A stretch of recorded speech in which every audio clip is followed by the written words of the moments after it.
Hey, in the last episode, we talked about the concept of dependency injection and how exactly we can implement the dependency injection, how can we do auto-wiring and a lot of things in Spring. So before we move to the next episode wherein we are going to use the database, let's try to understand a little more about the dependency injection. I wanted to make you understand in the last video itself, but in one video, if I try to explain everything, that would become very lengthy. So this video is going to be again on dependency injection concept, but we'll understand a little more on the dependency injection and few more annotation with respect to dependency injection. So let's get started. So the first thing that we understood, we have a concept called IOC container or application context, wherein we do have all the dependencies. Now, what if in certain scenarios, you might have multiple dependencies or you might have multiple beans for the same dependencies. Let's try to understand this. Now think of it. We are going, let's go to the code. Now think you have a repository implementation here. What if I have two repositories, or what if I have two types of service implementation? One is this. What if I create one more service implementation? Let's create one more. So let's create one more here. Product service implementation v2. Okay, so I have version 2 of the implementation, and wherein I am going to implement the same interface. Implements product service. Makes sense. And let's override all the methods. And on top of this, what if, okay, I'm not writing any code for this. This is just for the example purpose. And what if I write a service annotation on top of it? Now let's try to understand what is going to happen. So if I run this code, okay, let's try to run this code and let's see what exactly happens. So if I run this code and you see, I'm not getting any error. And how exactly it's working? Okay. So let's try to understand what's happening behind the scene, why I'm not getting error, and in what scenarios I'll get the error. First, try to understand what is happening right now. In this application, right now I do have two. Product service implementation is one, and product service implementation v2. There are two dependency of the same type.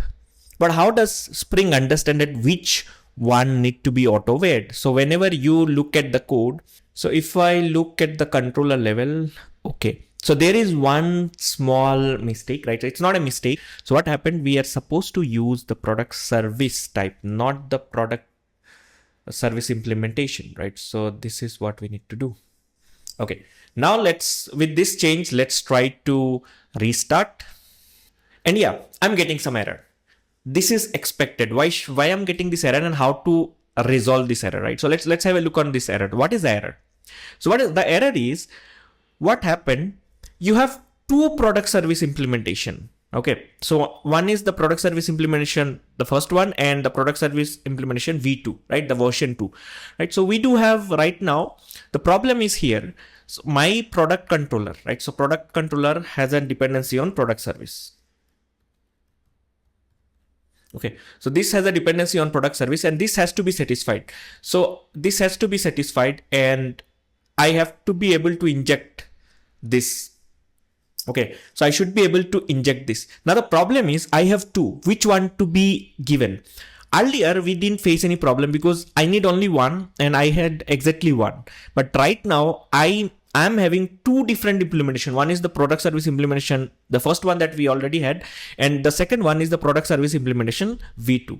What you should do at certain scenarios, and this is a common scenarios you might have in certain scenarios, you might create different types of configuration, different types of setup, right? So generally we do this, right? So we have different types of setup at different environment, different types of setup for different requirement.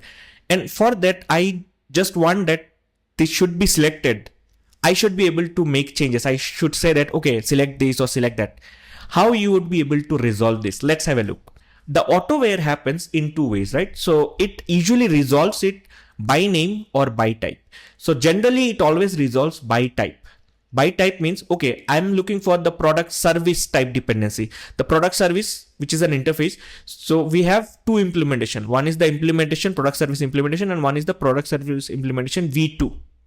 So by type is gonna fail right now. By type is gonna fail right now because we do have two types. If there is a single type, no problem. It understands and it automatically injects. But when by type fails, it actually try to do by name. Okay. So what is by name? By name means the name of the dependency here. The name of the dependency here should match with the name of the bin. So by default, how does Spring gives the name, right? So Spring generally give the name based on the class. So product service implementation like this, product service implementation v2 like this. Can we change the names? Of course, we have a way to change it. So in this case, if I want that product service, this one should have this name. I would just write product service. Then if I do this change and let's run this code right now. You see that my code is successful. Why it's successful? Let's try to understand. What is the name of the bin that I have given is product service right now. For this product service implementation, the bin which is getting created because of this service annotation, you can give a name to this bin, and the name of the bin that I'm giving is product service. Now, what is happening in the product controller? What is the name of the property here? Product service once again. So this name is matching with the name here.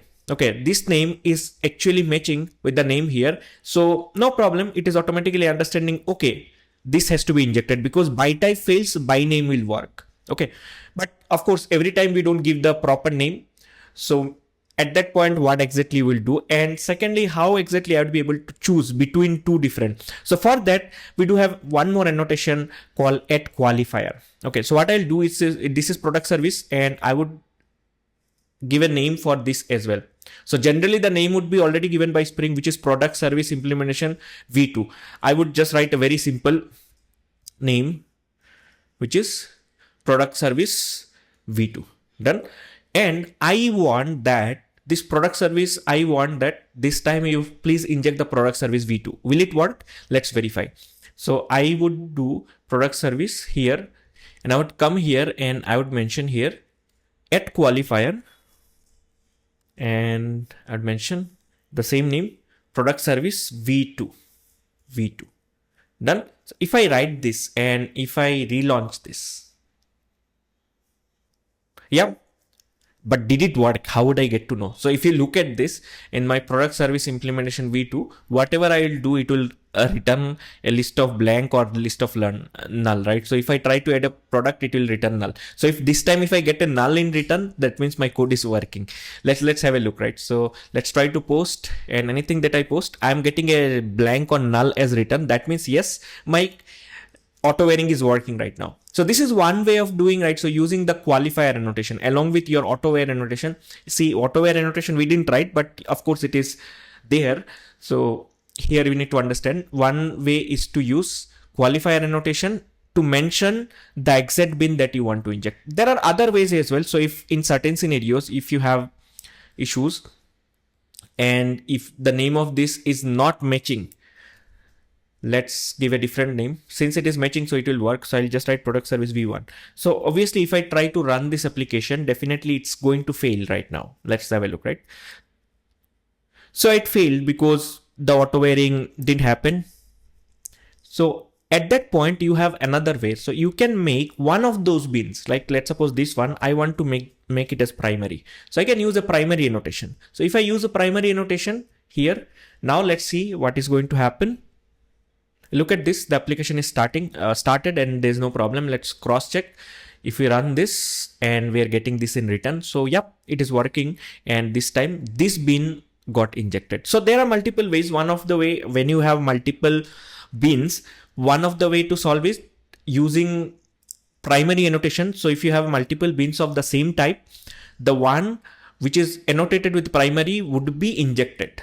If you don't specifically mention with the qualifier, then this one will get injected. Remember, don't use primary annotation for multiple bins of same type, right? So that would lead to a problem. This can be applicable only to one bin of one type. Got it?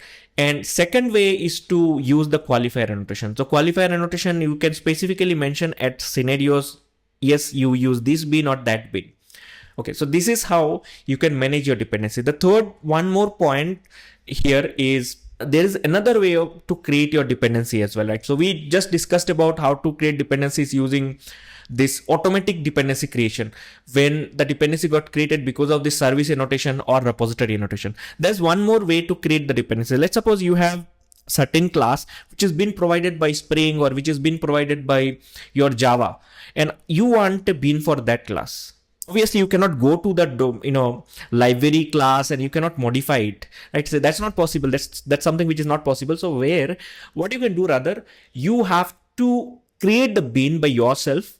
And how do you do this? Let's have a look at this. So in order to do that, what you need to do, I can write it here, but that's not the right way to do that. What is a better approach is I would create a new package here, would give a name called config or anything, right? So this is the configuration, and wherein I'm going to create a class, any name, right? So I'll just write app config.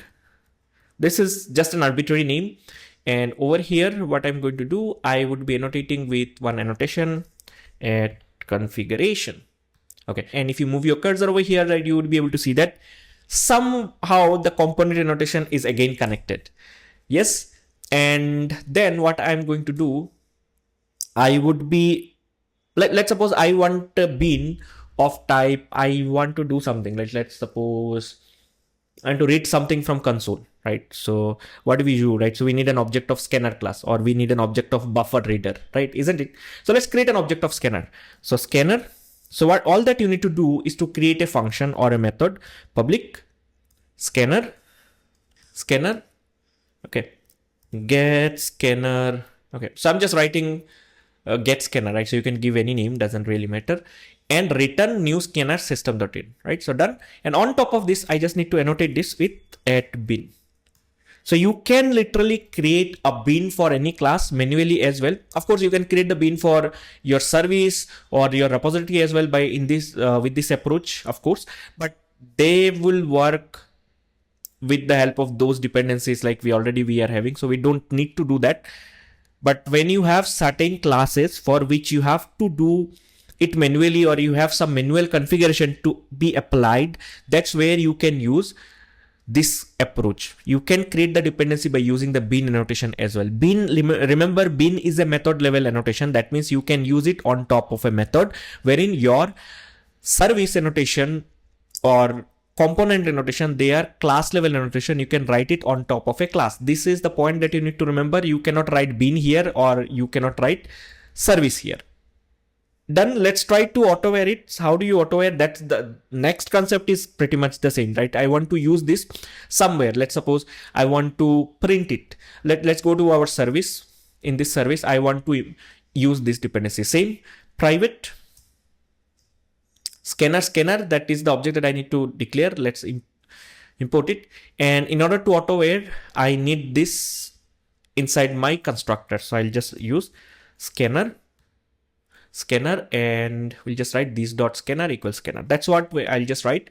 And with that, okay, let's use it as well. So here scanner dot,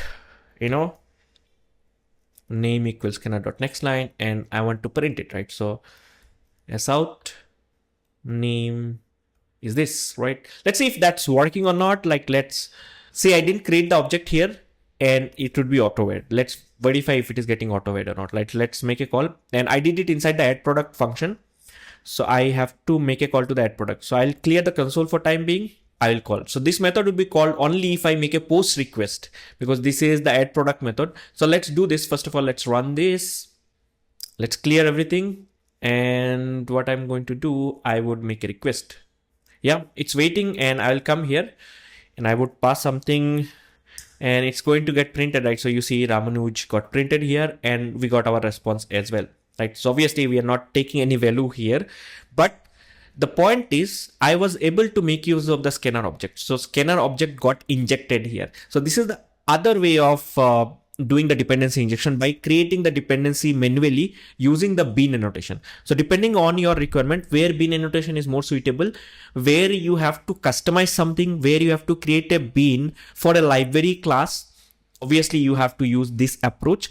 Otherwise you can go with the other approach wherein we have used component or service or repository annotation, which is better because you don't need to do it manually, but that is applicable only when you are creating your own classes, not the library provided one. I hope you got it. This is how it works. So that's all about the dependency injection. Now I believe the concept of dependency injection is clear to you, and these are the annotations that we usually use in order to deal with the dependencies.